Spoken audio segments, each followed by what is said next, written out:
Friends இப்போ வந்து பார்த்தீங்கன்னா 30 கிலோ தக்காளி சாப்பாடு செய்ய போகிறோம். அதுக்கு ஃபஸ்ட்டு நம்ம என்ன பண்ணுறோன்னு பார்த்தீங்கன்னா நம்ம வந்து கடலெண்ணெய் வந்து ஆட் பண்ணிக்கிறோம். ஸோ இவரோட இதில் தான் இன்றைக்கி சமைக்க போகிறோம்.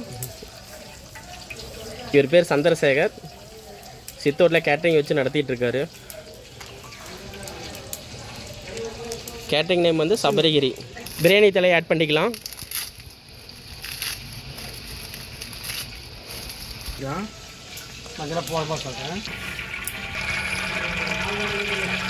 பச்சை மிளகாய், ஏலக்காய், கூடவே பட்டை, நறுக்கின வெங்காயம், புதினா தலை, 25 கிலோ நறுக்கின தக்காளி, சுத்தமான கல்லுப்பு 1 கிலோ. எல்லாம் ஒரு மிக்ஸ் பண்ணிக்கிறோம். பாருங்கள், இப்போ தக்காளி நல்லா வதங்கிருச்சு. இப்போ வந்து நம்ம வந்து இஞ்சி பூண்டு பேஸ்ட்டை வந்து ஆட் பண்ண போகிறோம்.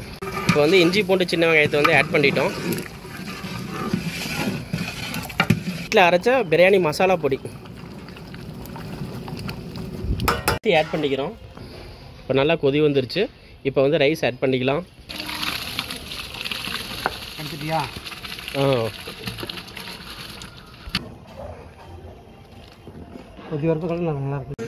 சூப்பரான தக்காளி சாதம் ரெடி ஆகிட்டே இருக்குதுங்க.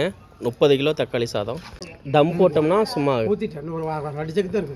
அடங்க. பாருங்கள், தக்காளி சாப்பாடு பாருங்கள்,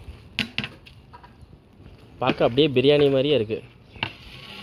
தம் போட்டு எடுத்தோம்னா சும்மா சூப்பராக இருக்குங்க.